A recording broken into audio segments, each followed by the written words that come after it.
నమస్తే, welcome to ఆకాశ రామన్న.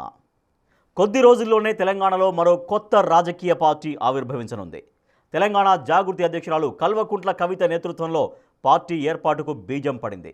ఉగాదికి కల్వకుంట్ల కవిత కొత్త పార్టీ ప్రకటన చేస్తారంటున్నారు.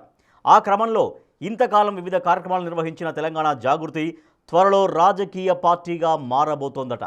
అయితే కవిత పెట్టే పార్టీతో ఎవరికి లాభం, ఎవరికి నష్టం అనే దానిపై తెలంగాణ పాలిటిక్స్లో పెద్ద డిబేట్ స్టార్ట్ అయింది ఇప్పుడు.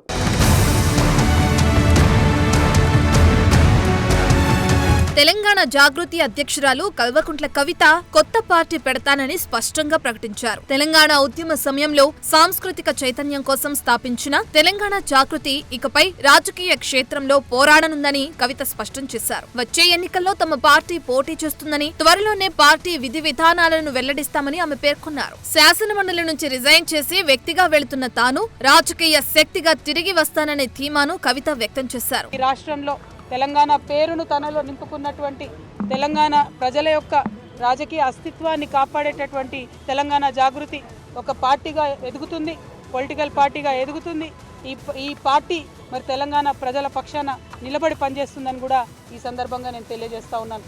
మరి పార్టీ ఎప్పుడు ఏంది, విధి విధానాలు ఏందన్న అన్ని చిన్న చిన్న సాంకేతిక అంశాలు, కానీ రాబోయే అసెంబ్లీ ఎన్నికలలో తెలంగాణ ప్రజల పక్షాన నిలబడి పోటీ చేయడానికి, నిలబడి వారి యొక్క హక్కుల్ని కాపాడడానికి, ప్రజల పక్షాన పనిచేయడానికి తెలంగాణ జాగృతి ఒక శక్తిగా ఖచ్చితంగా చట్టసభల్లో తిరిగి అడుగు పెడుతుందనే విషయాన్ని ఎటువంటి అనుమానం లేకుండా నేను ఇవాళ తెలియజేస్తూ ఉన్నాను. నేను ఆహ్వానం పలుకుతూ ఉన్నాను మా లెఫ్ట్ పార్టీ సోదరులకు, మావోయిస్ట్ సింపథైజర్లకు, మావోయిస్టులకు, ఎవరైతే మనుగడ సాగించలేకపోతా ఉన్నారో, ఎవరైతే కొత్త రాజకీయ శక్తులు రావాలి ఈ రాష్ట్రంలో ఆలోచిస్తున్నారో, ఎవరైతే ప్రజాస్వామ్యబద్ధంగా పనిచేసే పార్టీలు రావాలనుకుంటున్నారో రండి.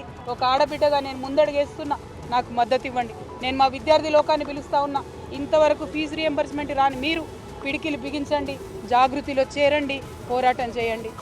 రాజకీయంగా నేతల్లో అసంతృప్తి వచ్చినా లేక పార్టీల అధినేతలపై అలిగినా బయటకు వచ్చి పార్టీలు పెట్టడం కొత్త కాదు. గతంలోనూ చాలా మంది పెట్టారు. అయితే కొత్తగా వచ్చిన పార్టీల వల్ల ఏ మేరకు ఇతర పార్టీలకు ఇబ్బంది కలుగుతుంది, ఏ పార్టీ రాజకీయంగా దెబ్బతీసే అవకాశం ఉంటుందనే చర్చ ఎప్పటికప్పుడు జరుగుతూనే ఉంటుంది. ఆ క్రమంలో ఇప్పుడు కవిత పార్టీ పెడితే ఆ పార్టీ ప్రభావం ఎవరిపై పడబోతుందనేది తెలంగాణలో చర్చనీయాంశంగా మారింది.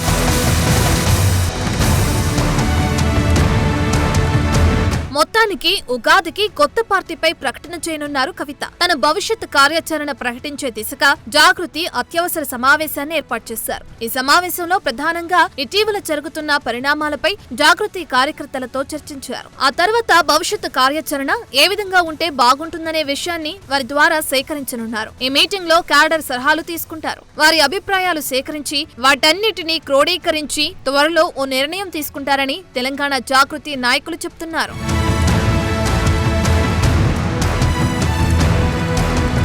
ఇప్పటికే జిల్లాల ఇన్ఛార్జీలు, కార్యదర్శులతో కవిత చర్చలు జరిపారు. ఇప్పటి వరకు జరిగిన జనంబాట కార్యక్రమానికి సంబంధించిన రివ్యూ తెలుసుకున్న కవిత భవిష్యత్ కార్యాచరణపై ముఖ్య నేతలతో చర్చించారు. పార్టీ పెడితే ప్రజల్లోకి బలంగా వెళ్లగలమా లేదా అన్న సలహాలు, సూచనలు కార్యకర్తలు, నాయకుల నుండి అడిగి తెలుసుకున్నారు.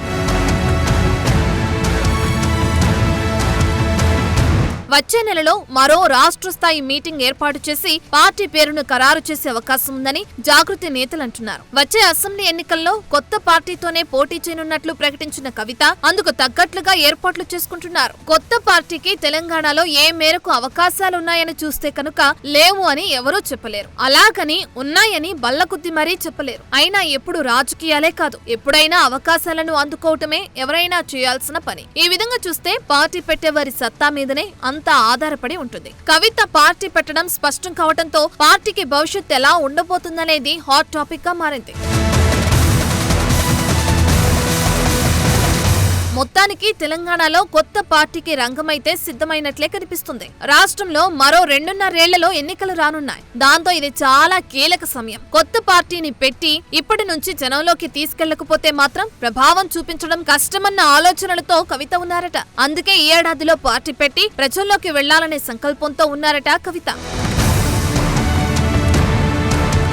యువత, బడుగులు, అణగారిన వర్గాలు, అలాగే తెలంగాణ కోసం ఉద్యమించిన వారు, అమరవీరుల బంధువుల కుటుంబాలు, మైనార్టీలు వీరందరికీ ఒక బలమైన రాజకీయ వేదికగా తన పార్టీ ముందుకొస్తుందని కవిత స్పష్టం చేస్తున్నారు. తెలంగాణలో అధికారంలో ఉన్న కాంగ్రెస్ ని, అలాగే విపక్షంలో ఉన్న బీఆర్ఎస్, బీజేపీలను సవాల్ చేసి కవిత పార్టీని ముందుకు తీసుకువెళ్లగలరా? తన విధానాలతో పెద్ద ఎత్తున ఓటు బ్యాంక్ ని క్రియేట్ చేసుకునే విధంగా పార్టీ నిర్మాణం చేయగలరా అన్నదే చర్చగా మారింది.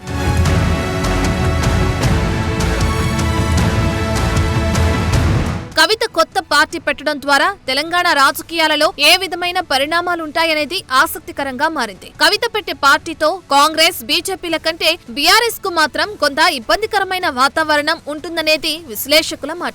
ఎందుకంటే తాను అన్ని బంధాలు తెంచుకున్నాను అని ఆమె చెబుతున్నా ఆమెను ఈ రోజుకి కేసీఆర్ కుమార్తెగానే జనం చూస్తున్నారు. అంతేకాదు ఆమె బీఆర్ఎస్ మీద ఎక్కుపెట్టే ప్రతి విమర్శతో ఆ పార్టీ ఇరకాటంలో పడుతుంది.